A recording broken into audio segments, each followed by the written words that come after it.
Good morning po mga kapatid. Shoutout sa inyong lahat.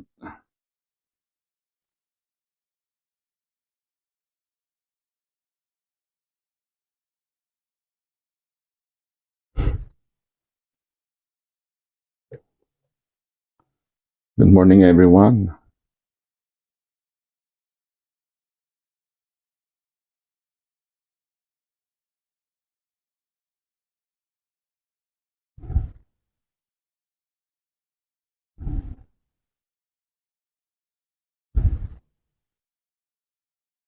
Paki-share nyo lamang po itong video natin para sa mga kaibigan, mga kakilala, mga mananampalataya.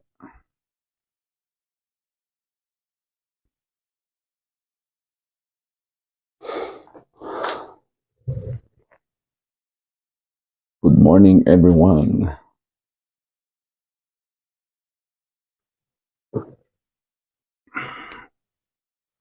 Kamusta po kayo? Nawa kayo po ay nasa maayos at mabuti ang inyong kalalagayan sa mga oras na ito. Paki-share niya lang po natin itong video para sa mga kapatid po natin, mga kapatid. Maganda po yung ating pag-uusapan sa araw na ito.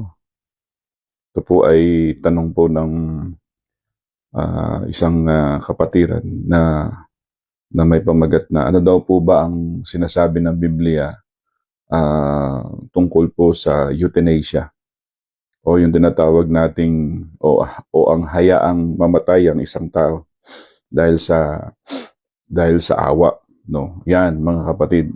Ito po ay malimit po na nai-encounter natin at naririnig po natin ito pong tungkol po sa euthanasia, no. So yan po ang ating tatalakayin sa araw na ito. At hintay lang po tayo ng mga makakasama po natin. And by the way, nandito na po kami ulit. Dito na po ulit tayo sa ating destino dito po sa Baguio. Yun. Shoutout po sa inyong lahat mga kapatid.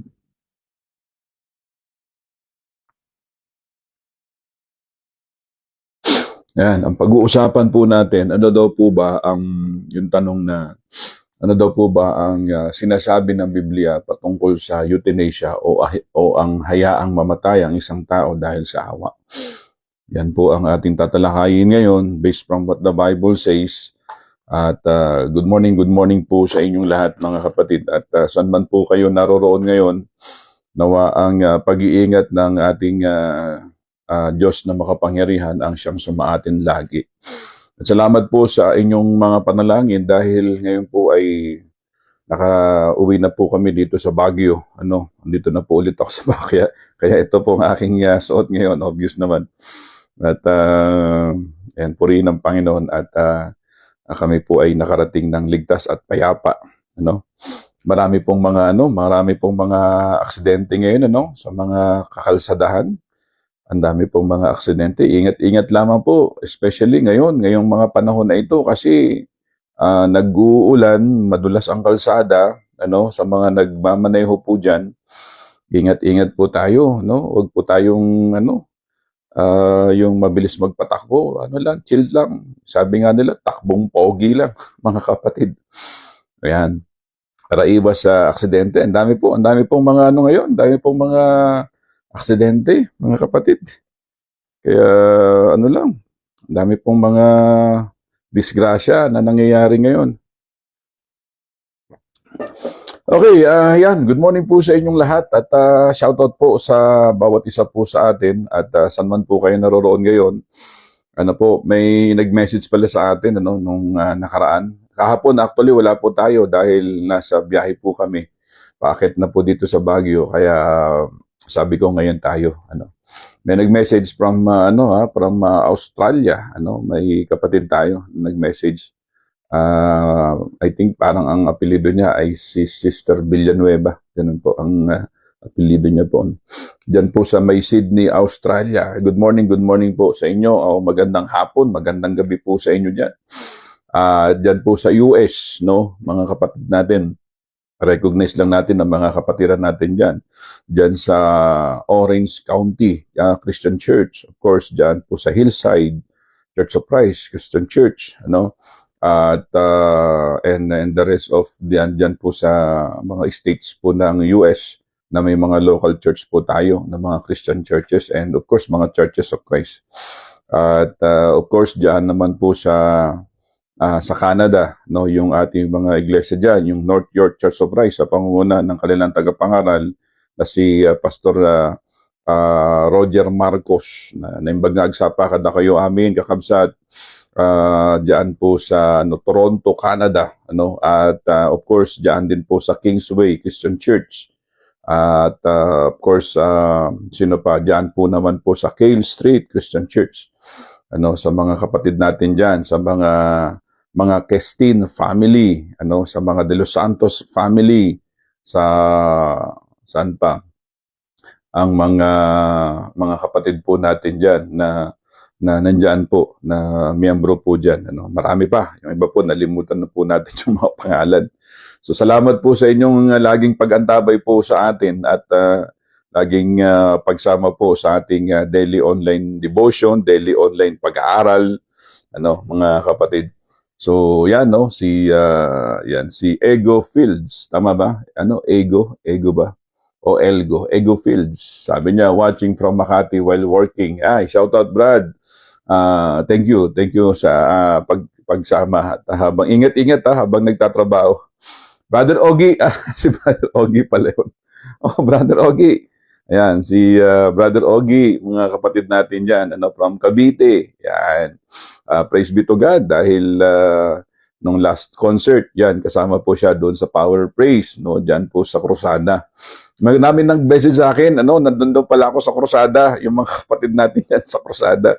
Sabi, Brad, nandito ka pala sa Cruzada. Pero hindi daw sila nakapunta doon. Nanood lang daw sila ng online. Nakita nila na tayo po yung nag-speak po doon. Opo, para po sa inyong kaalaman, kasi yun po ay concert for a cause, para po makapag-raise ng funds para po sa LMSC, Luzon Ministers Sports Conference, na yan po yung taon-taon na ginagawa po namin, At this time, ang host po kasi is Metro Manila Ministers. Sila po yung ang host. Kaya nag-isip po sila sa pangunguna, of course, nila Brother Joey, and of course si JA, Brother J. Hernandez, dyan po sa Cruzada. Kaya nang napag-usapan nila dyan na magkaroon sila ng fundraising through concert, Kaya tayo po, para po sa inyong kaalaman, ako po yung chairman po ng LMSC, ng Luzon Ministers Sports Conference. Kaya ako po inimbitahan po nila dyan. Kaya ganun po mga kapatid. Kaya nandun po ako sa Cruzada. Nung Saturday lang yan, nung May 24. At yung aking anak naman po ay nakapag-render po ng mga po diyan, ng kanta, ng paggamit ng mga instrumento. So purihin ang Panginoon kaya doon sa mga kapatid. Pero may mga kapatid tayo na nakita diyan sa Cruzada, syempre. Yan, andyan tayo, Pero pagkatapos po noon, hindi na rin po namin natapos, umuwi na rin po ako sa Batangas po noon. Ayan, si Ogie, si Brother Ogie, yan, nakasama natin. Power Praise, At yung East Side, sila Brother Jojo, no, Brother Jojo, mga kapatid, kasama po rin natin, and the rest of the East Side praise and worship team, no, gagaling ng mga foreigner, no, mga kapatid. At yung mga kapatid po na nagpunta rito sa Baguio, may mga nakapatid na nagpunta. Ayan, sila Sister Delia. Sister Delia Oliveria Malubag, diyan po sa Tayabas Church of Christ. Nagpunta yata sila nung Sunday kasi nag-message po sa atin si ating isa sa mga kaibigan natin, si Brother Noel Reyes. Nag-post po na wala nga daw ako dito. Opo, no Sunday. Hindi nila ako matchempuan. Sister Delia, good morning po sa inyo. Ayan, kaya ngayon nandito na po ulit tayo sa sa lugar natin dito sa Baguio, dito sa Pines, mga kapatid. So yun po mga kapatid, doon sa mga nag-message, sa mga nagtanong, sa mga 1 week po lang naman po kami. 1 week lang po ako nagbakasyon lang. At yun, at sa mga kapatid natin diyan sa Batangas, sa mga kapatid na nakapagsalita din po tayo diyan sa Patay, sa church diyan sa Balayan, sa church po diyan po sa Agoncillo Church of Christ, diyan sa Batangas. Salamat po sa inyong pag-imbita, mga kapatid. At pagpalain po kayo ng ating Panginoon. Okay, so yan mga kapatid, sabi niya, wala ka nang nagpunta kami diyan. Oho, wala po, Sister Delia. Opo, nasa bakasyon lang po na 1 linggo diyan po sa Batangas. Okay, so yan, good morning po sa inyong lahat at pagpalain po tayo ng Panginoon sa mga kapatid natin diyan po sa Hawaii, diyan po sa Singapore, diyan po sa Vietnam, may mga kapatiran tayo diyan.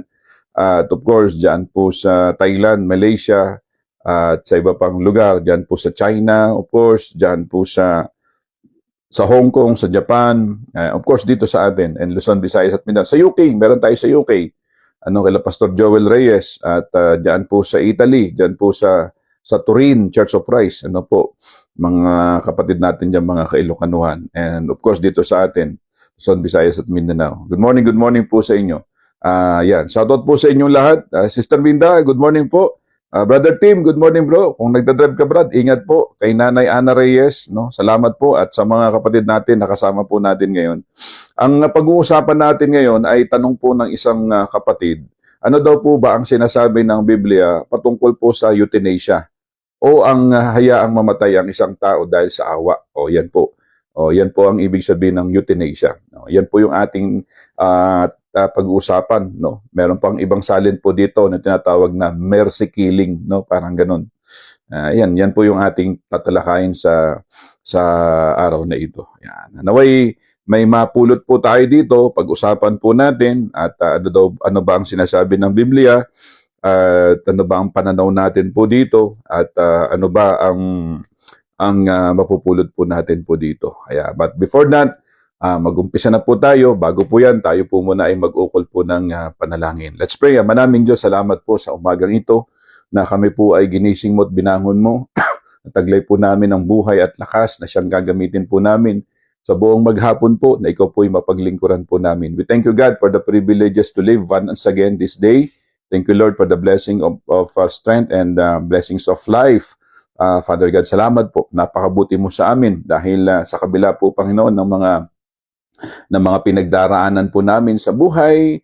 We thank you, God, because you are always there, Father God, always ready to protect us, to nurture us, and always to guide us sa buhay po namin. Sa oras nito, please, pahiramin mo kami ng sapat na karunungan, talino at pangunawa sa mga pag-uusapan po namin upang ito po ay magbigay po ng dagdag na paglago at kaalaman din sa aming buhay espiritual. Ikaw po ang aming tinataas at nawa ang Espiritu Santo ang kumilos sa gitna namin upang lubos po naming maintindihan ang pag-uusapan namin sa umagang ito. Ang lahat ng ito ay aming sama-sama at panalangin na may kalakip na pagsamo at pagpapasalamat sa pangalan lamang po ng aming Panginoong Jesus. Amen. Amen. Magandang umaga po mga kapatid. Pakishare nyo lamang po itong video. Meron po ba kayong mga na-encounter kagaya ng mga ganito? May kakilala po ba kayo or baka sa inyo na experience nyo po ito, yung tinatawag po na euthanasia o yung tinatawag na mercy killing o yung hayaang mamatay ang isang tao dahil po sa awa. Tandaan po natin, ang euthanasia o ang hayaang mamatay ang isang tao dahil sa awa ay isang napakahirap na usapin.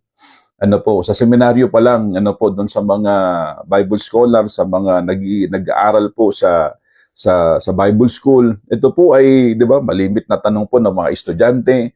Ito po ay pinag-uusapan. Ito ba ay nararapat ba na itong euthanasia o yung tinatawag na mercy killing o yung tinatawag na alisin na lang yung mga nakasaksak na sa aparato sa kanya at hayaan na lang ng mamatay ng natural or ipanalangin siya na ang Diyos ay maghimala sa kanyang buhay and all, at marami pang mga kasunod po niyan. Kaya napakahirap po na nausapin ang euthanasia doon sa kapatid na nagtatanong. Ako, sa totoo mga kapatid, meron akong karanasan yan.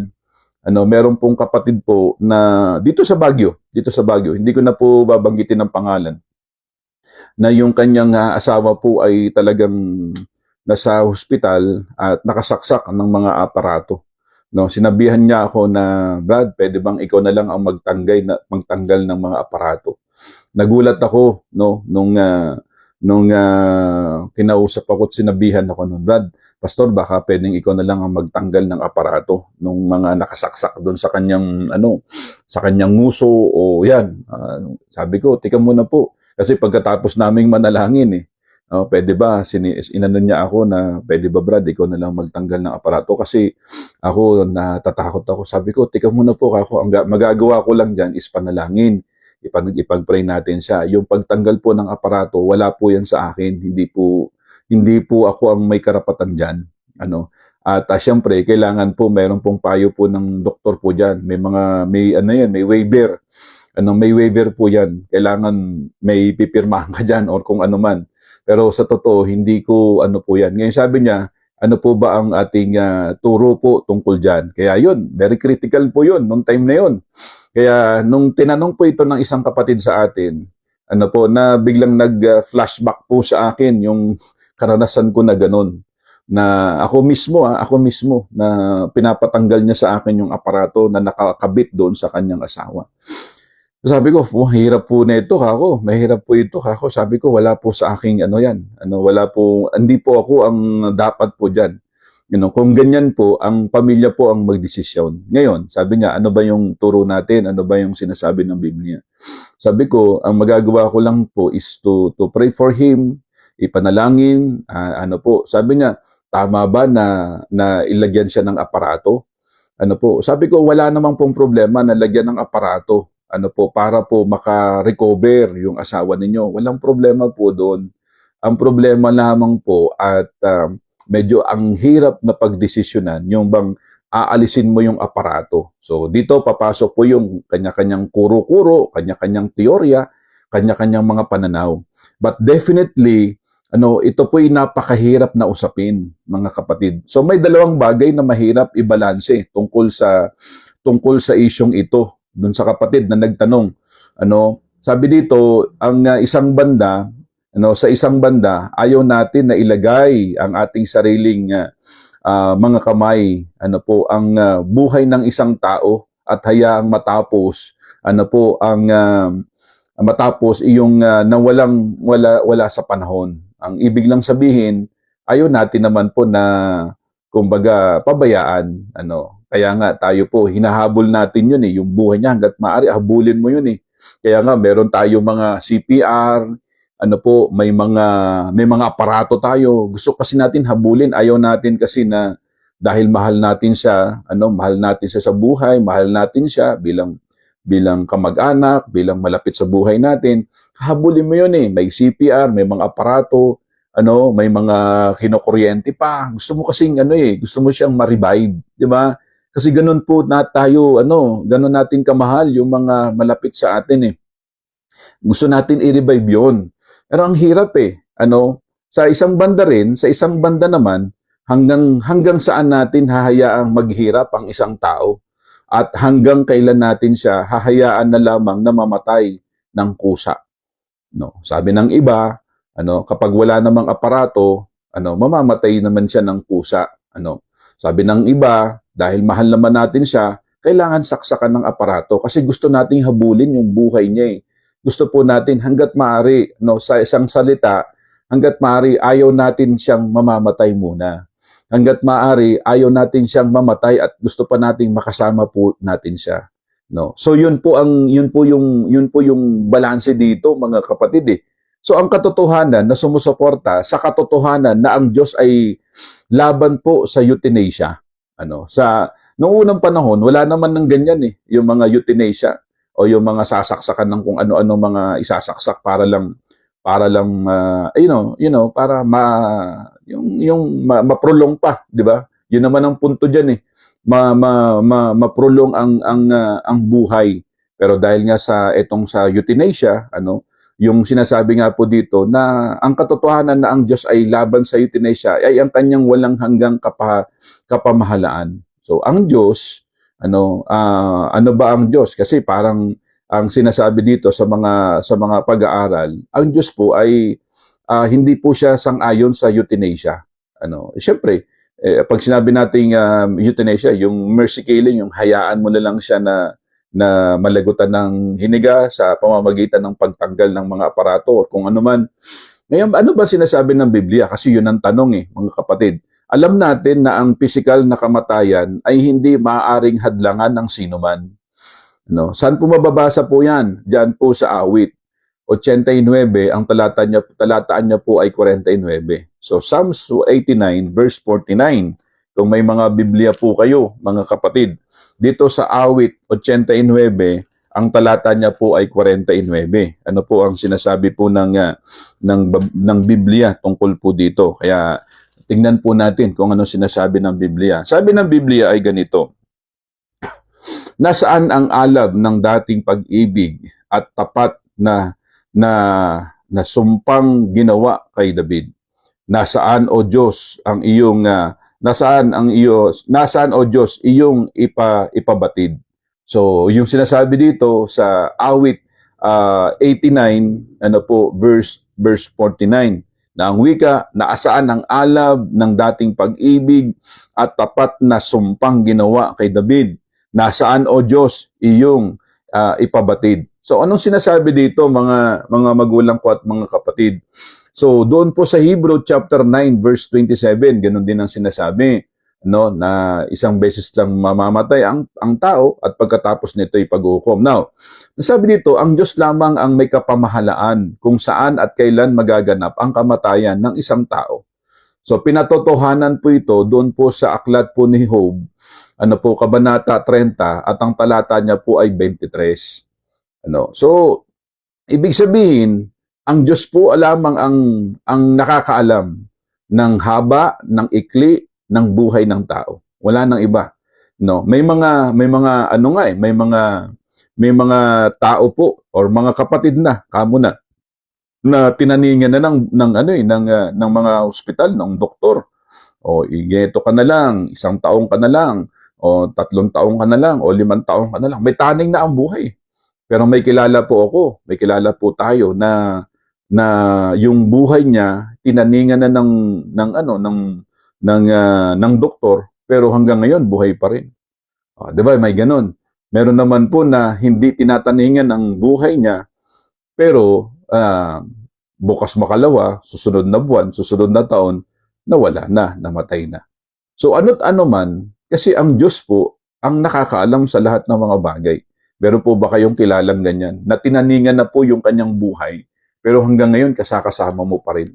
Marahil magulang mo yan, marahil kapatid mo yan, marahil kaibigan mo yan, marahil kakilala mo, marahil kapitbahay nyo, marahil may kilala tayong ganyan. May taning na yung kanyang buhay, pero hanggang ngayon, mga kapatid, kasama pa rin natin.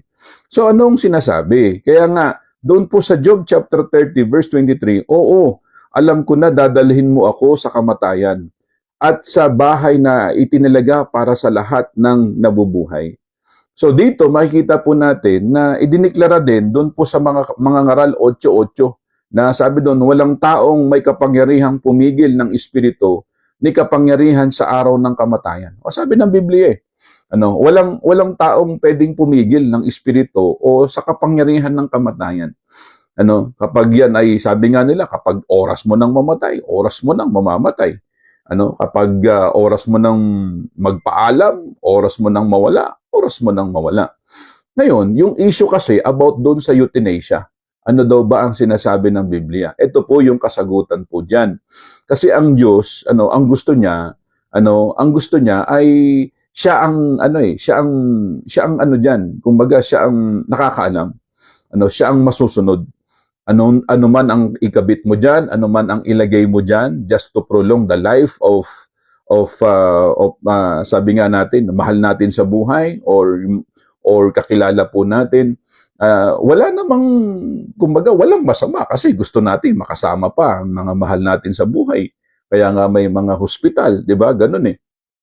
Pero ganun pa man, sa huli, at the end of the day, ang Diyos pa rin ang nakakaalam niyan. Ang Diyos pa rin ang kikilos niyan. Ngayon, tama ba na halimbawa ay kabitan ng mga aparato? Sabi nga natin, walang mali po doon. Ang pinag-uusapan lang, yung aalisin mo yung aparato na, tika muna, parang ang hirap nun, di ba? Pero sa totoo, ang sabi ng iba, kung natural lang ang pag-uusapan, yung aparato na yan, pag tinanggal mo, wala na. Kaya yung kapatid na yun, alam nyo ang ginawa po, tinanggal po ng kanyang asawa, kung doon kakamali, tinanggal ng asawa niya, tapos ang ginawa niya, doon sa asawa niya, inuwi na lang sa bahay. Inuwi na lang sa bahay. Siguro, na humaba pa siguro ng mga 1 araw, 2 araw pa. Naghintay na lang talaga sila doon.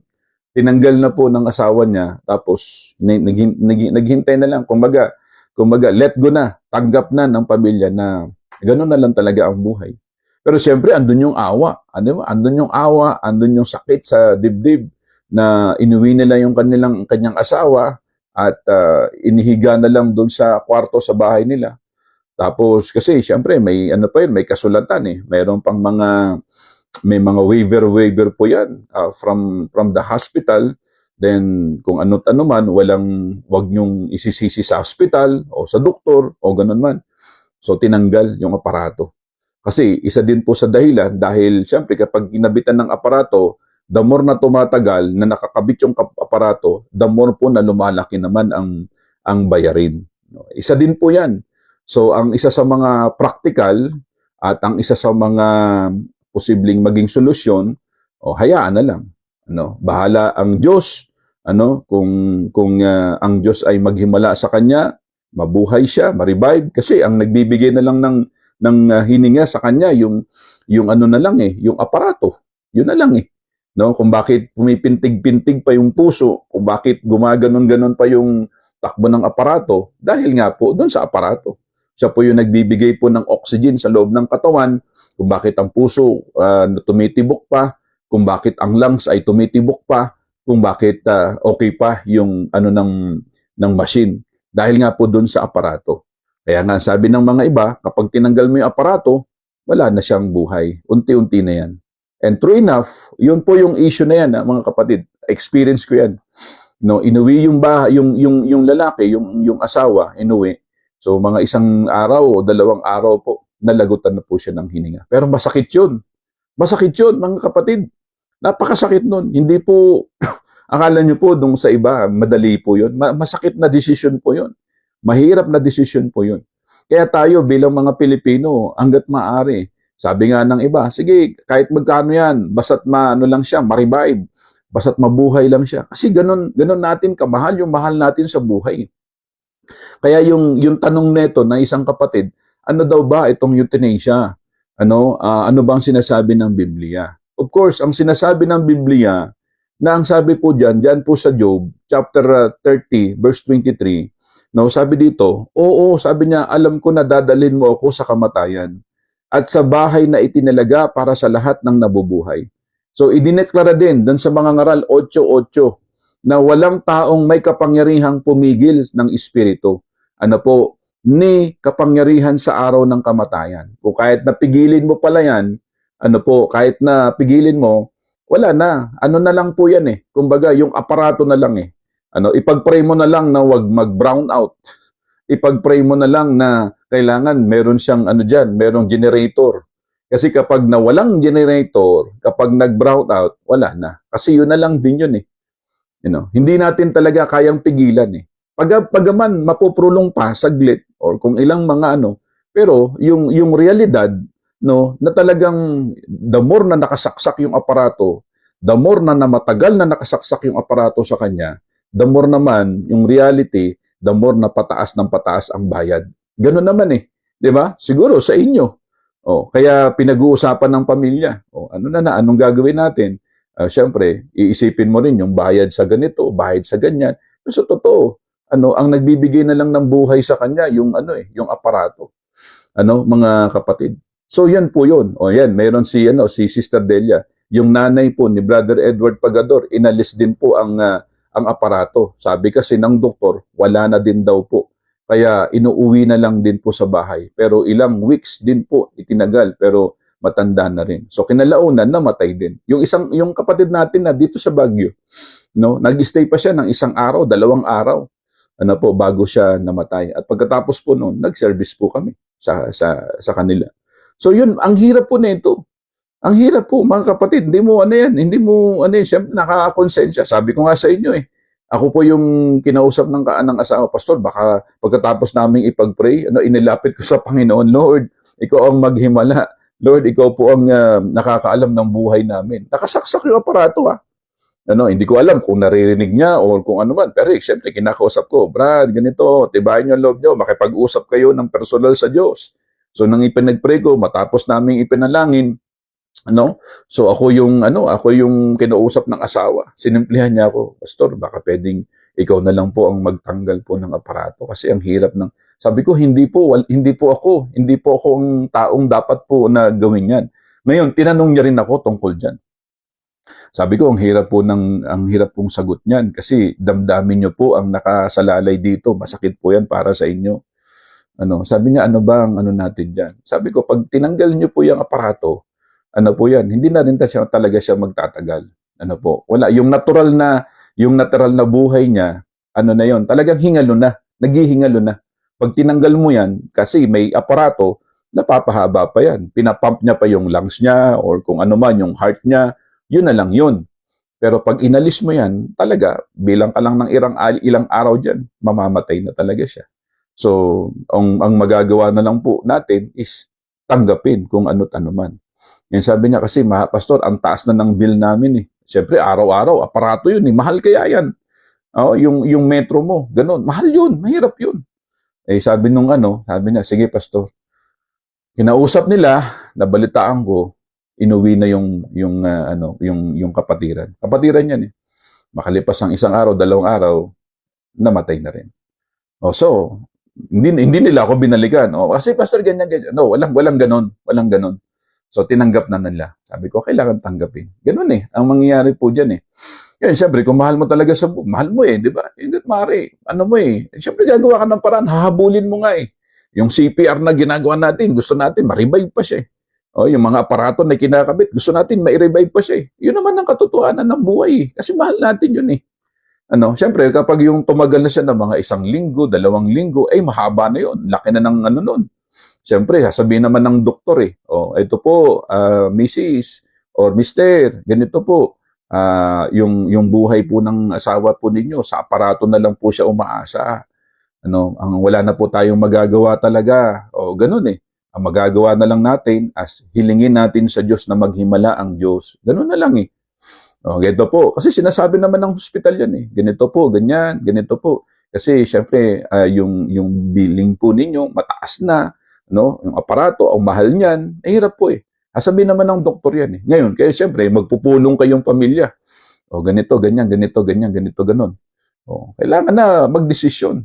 Anong ganito natin? Wala alisin na lang. Tinanggal ang aparato. Ayun na. Yun na lang po mga kapatid. Pero sinasabi ng Biblia, sa totoo, hindi po pabor ang Diyos doon. Kasi kapag yun ang ginagawa natin, siyempre, alam natin, mahal natin siya.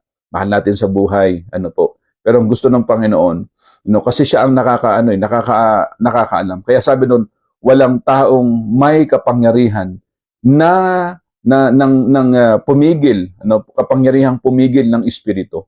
O yung sinasabi natin, kapangyarihan sa araw ng kamatayan. Ang Diyos, ang huling pagpapasya sa kamatayan, ang huling magpapasya sa kamatayan ng isang tao. So ang Diyos ang nakakaalam. Kaya doon po sa ikalawang Korinto, 15:46 o 26, ano ang sinasabi po ng Biblia? So doon po sa unang Korinto, mga kapatid, 15:26, ang sinasabi ng talata ay ganito. Kung may mga Biblia po kayo, ganito ang sinasabi po ng Biblia. Unang Korinto 15:26, ang wika sa atin ay ganito.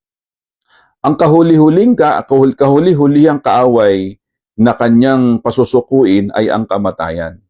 Ang kamatayan. Kaya nga of course, kamatayang spiritual, sa pamamagitan ng kamatayan ng ating Panginoong Kristo, natalo niya ang kamatayang spiritual. That's why nagkaroon po ng pag-asa sa hinaharap ang mga nananampalataya, ang mga umiibig sa Kanya, sa pamamagitan po ng, of course, ng pagsunod at kamatayan ng ating Panginoong Hesukristo. Kaya yun po mga kapatid. So doon po sa 54 hanggang 56, ang sabi nito, kapag napalitan na ng walang pagkabulok ang nabubulok at napalitan na ng walang kamatayan ang namamatay, matutupad ang nasasaad sa kasulatan. Nalupig na ang kamatayan, ganap na ang tagumpay. Nasaan o kamatayan ang iyong tagumpay? Nasaan o kamatayan ang iyong kamandag? Ang kamandag ng kamatayan ay ang kasalanan at ang lakas ng kasalanan ay nagmumula sa kautusan. So, kaya sabi sa verse 57, ang wika, magpasalamat tayo sa Diyos na nagbibigay sa atin ng tagumpay sa pamamagitan ng ating Panginoong Hesukristo. So, yan po mga kapatid. So, ganun din po sa Hebreo 2:9 at ganun din po sa Hebreo 2:14 hanggang 15. So, hanggang doon po sa pahayag, 21:4. Anong sabi naman po ng Revelation, chapter 21, verse 4? Kung may mga Biblia kayo, samahan niyo po ko at tingnan niyo po ang sinasabi ng banal na kasulatan. Doon po sa pahayag 21:4, ganito ang wika sa atin, mga kapatid.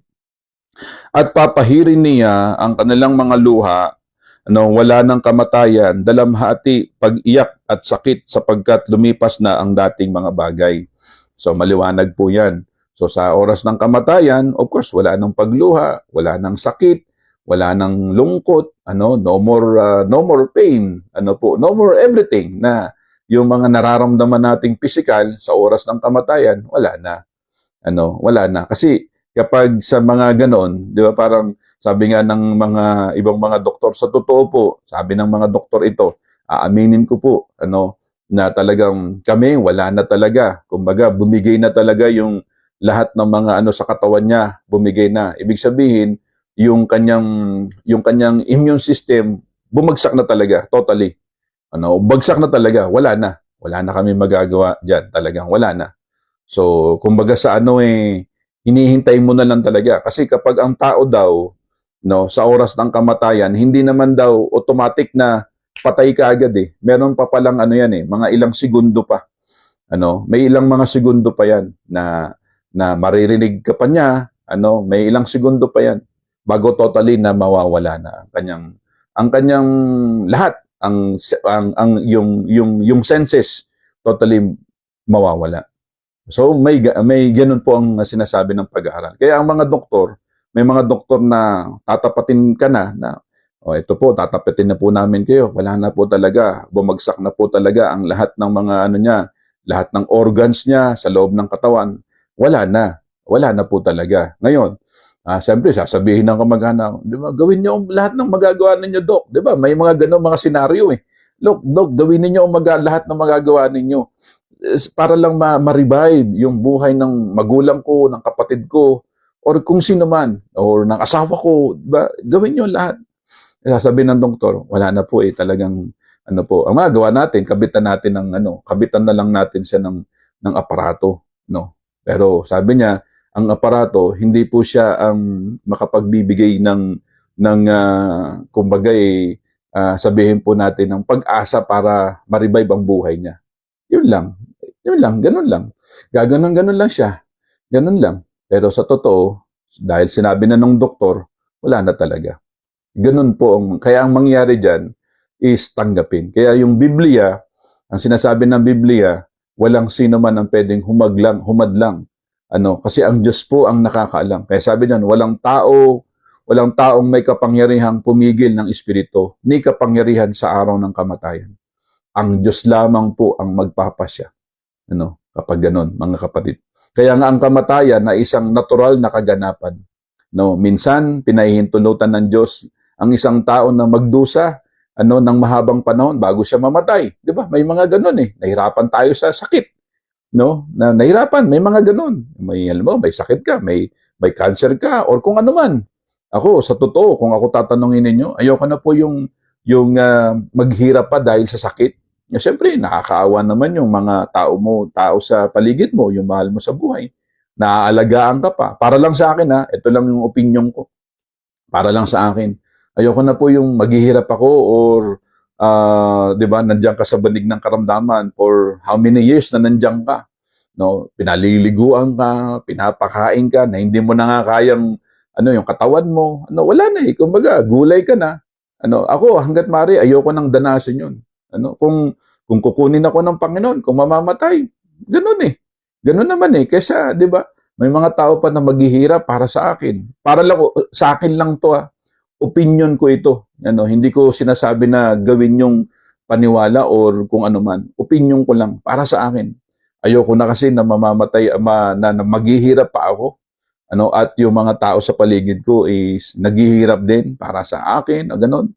Isang anuhan lang. Isang pag nakinawa na ng Panginoon, ganoon na yun, Lord. Ganun naman eh. Di ba? Wag na yung, kailangan pang ganito, ganun. Para lang sa akin Para lang sa akin. Lalo tigit kung kami naman ay hindi naman ganun hindi katulad ng ibang mga milyonaryo, di ba, na kaya nilang gastusan. Sige, ganito, ganyan. Kasi marami pong mga ngayon mga pag-aaral po, di ba? Ang dami pong mga pag-aaral na ngayon. Sabi nga ng iba diyan daw sa Singapore, maganda daw po yung kanilang diyan sa mga hospital, kumbaga upgraded po yung mga sa mga gamutan, sa cancer, sa lahat di ba? Ganun walang doon, walang kaso. Kung talagang marami pong mga hospital na magagandang mga hospital na talagang kumpleto sa aparato, kumpleto sa lahat. Walang problema doon. Pero ito po yun. Sa huli, ang Diyos na rin po talaga, sabi ng Biblia, ang Diyos na rin po talaga ang magtatakda ng huling hininga mo dito sa lupa.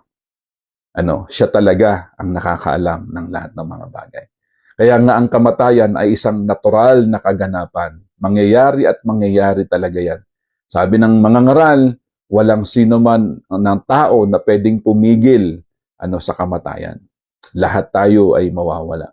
So doon sa kapatid na nagtanong, ito po yung sagot po dyan, mga kapatid. Kaya nga ang kamatayan na isang natural na kaganapan.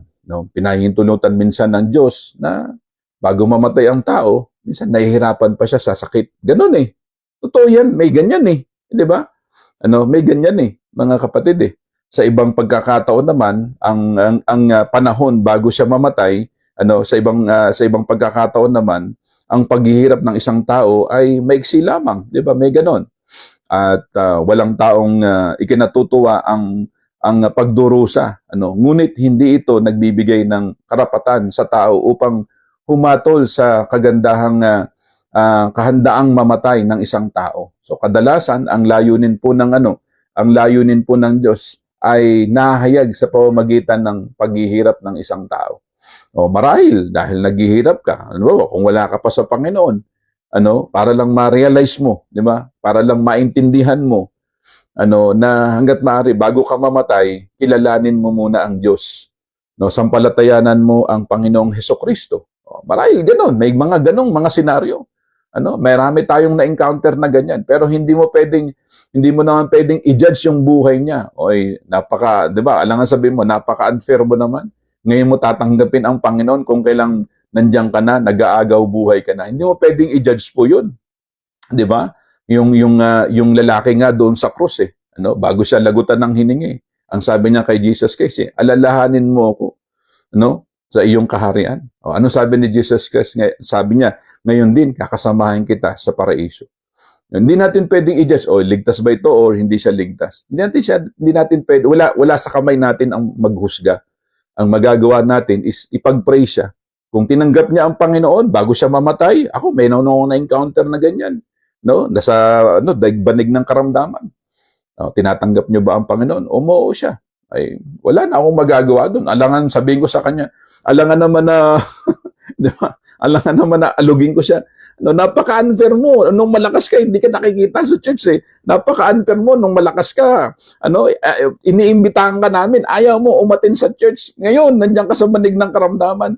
Ngayon, nung tinawag ako ng asawa mo, tapos ngayon, tinatanong kita, gusto mo bang tanggapin ang Panginoon bilang sariling tagapagligtas? Oo ka. Di ba? So, again, wala sa atin ang paghuhusga na kung siya ba ay ligtas o hindi ligtas, bahala ang Diyos sa kanya. Ganun yon mga kapatid. So, doon sa iba po na, hindi ligtas yan. Hindi nga namin nakikita sa church. Hindi ligtas yan. Namumuhay sa kasalanan, namumuhay sa bisyo yan eh. Bagaman, alam natin po na ganun ang buhay niya in terms of, yung judgment, in terms of kung ano yung magiging kahinatnan ng kanyang kaluluwa, bahala na ang Diyos po dyan.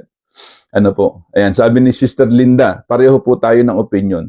Kung anong kagustuhan ng ating Panginoon, yon ang mangyayari. Yan po mga kapatid, may mga humihiling po na ng peaceful exit, yung kuhanin sila ng Diyos nang sila ay tulog o isang mahimbing na pagtulog. Sabi ni Sister Emanuela, ganun po eh. Sabi naman ni Sister Beth, ang comment niya, sabi niya, stem cell thing. Ano sabi dito, nilalagpasan ang kapangyarihan ng Diyos o to extend lives. May mga ganoon, 'di ba? Yung mga stem cell, no? Mga kapatid, kung may pera ka, 'di ba? Marami pong mga ayoko magbanggit ng mga pangalan ng mga personalidad na dahil po sa stem cell, na humahaba yung buhay nila.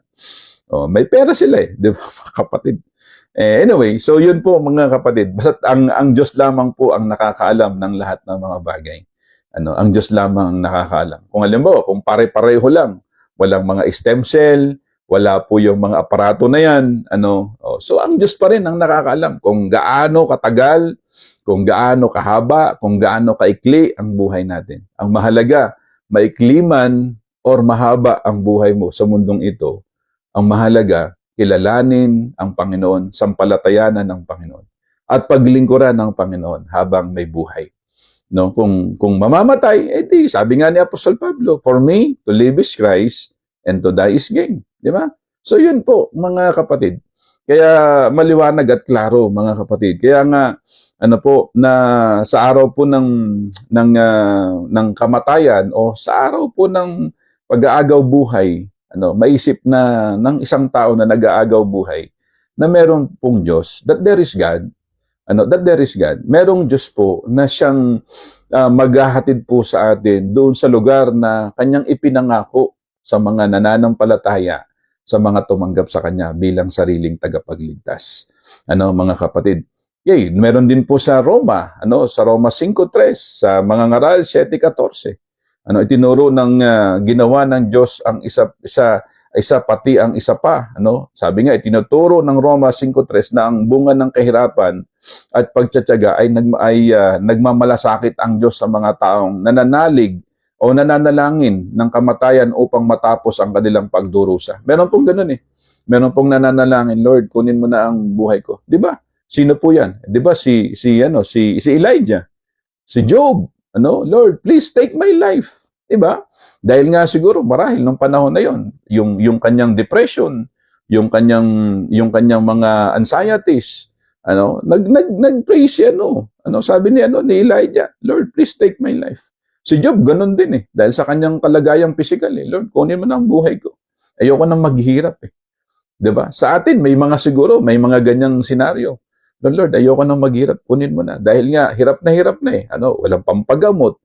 Yung mga anak niya, yung mga mahal niya sa buhay, nahirapan na rin, 'di ba? Ganun eh. Pero dahil nga tayo po kasi mapagmahal tayo sa mga mahal natin sa buhay, hangga't maaari gusto pa natin silang makasama ng matagal. Kahit na tayo nahihirapan, kahit na pangutang natin yan, yung pagpapagamot sa Kanya. Kasi gusto natin makasama ng matagal pa ang ating mga mahal sa buhay. No, totoo 'yun. Pero sa huli, talagang ang Diyos talaga ang nakakaalam ng ng haba or ng ikli ng buhay natin. Ganun lang mga kapatid eh. Kaya nga maliwanag eh, talagang may layunin ang Diyos sa buhay hanggang sa katapusan. Kaya nga ang Diyos lamang ang nakakaalam ng pinakamabuti at laging perpekto ang kanyang panahon. At maging sa panahon ng kamatayan. Patayin na ang mga makina at hayaan na mamatay ang isang tao. Hindi daw po pala yon. Okay po yon. Wala daw po pala kasi hindi naman ang Diyos hindi po pabor po doon sa ganun. Ibig sabihin, yung mga tayo kasi tayo po sinasaksakan, di ba? Ng mga mahal natin sa buhay. Sa totoo, sa isang natural na ustaw, wala namang kaso yun. Dahil mahal mo sa buhay. Kumbaga, personal choice nyo yun. Doon sa kapatid na nagtanong. Pero sa totoo, ay ihanda mo yung dapat ihanda. Ihanda mo ang pera, ihanda mo ang bulsa mo, and everything. Ihanda mo. Pero sa totoo, sa huli, saan po patutungo yan? Patutungo yan sa kung ano yung gusto ng Diyos. Kung maghimala ang Panginoon, praise be to God. Kung hanggang doon na lang ang buhay niya, praise be to God. Kasi ang Diyos talaga ang nakakaalam ng lahat ng mga bagay. Ang kamatayan ng isang tao. Ayun po mga kapatid, yun naman ang sinasabi na kay tita mo, kahit na may saksak na aparato. Di ba? Kahit may saksak na aparato, di ba? It seems parang pinipigilan natin na mamatay yung tao, na gusto natin maprolong. Pero sa totoo, sa huli, kung talagang hayaan ng Diyos na mamatay siya, mamamatay na siya. Ganun yun. Ganun po yung sagot doon. Gumawa tayo ng mga extraordinaryong pamamaraan upang panatilihing buhay ang isang tao. Ganun ang sagot, mga kapatid. Ang pinakamagandang payo sa kanino man na humaharap sa ganitong desisyon ay ang panalangin para sa karunungan ng Diyos. Ay ang panalangin ng isang tao. Sabi ito, kaya nga po dito sa work ko, sa hospital, 106 years old ang pinakamatanda. Sabi ni Sister Jeline, diyan po sa Japan. 106 years ang pinakamatanda. So kahit po sabihin ng mga doktor na wala siyang magagawa, still ang kagustuhan pa rin ng Diyos ang masusunod. Ang lahat ng imposible ay posible sa Panginoon. Ganun po yun. Sinasabi ng Biblia, ang gusto ng Biblia, ang sabi ng Biblia ay ang wala tayong pwedeng gawing pagpigil. Hindi mapipigilan ng sino man ang kamatayan. Hindi niya pwedeng mapigilan. Siguro mapahaba lang ng konti, pero kinalaunan, ganun pa rin. Mapupunta pa rin tayo dyan sa kamatayan. Kaya sabi ko nga sa akin, para lang sa akin, in my pahabain pa ng Diyos ang buhay ko. Ako, pinagpipray ko na gusto ko mahaba pa yung buhay ko. Para magamit pa natin ang buhay natin para sa paglilingkod sa Diyos. Pero kung hanggang dito lang, wala magagawa. Kung hanggang doon lang, wala tayong magagawa. Ang Diyos po ang nakakaalam ng buhay natin. Okay, so salamat sa kapatid na nagtanong at nawa ay may natutunan po tayo. Nakakaabot ng mga pinag-uusapan natin sa mga kapatid sa abroad, dito sa Asia, dito sa Pilipinas, paki-share niyo lamang po, mga kapatid. Naway makatulong po sa atin po ito.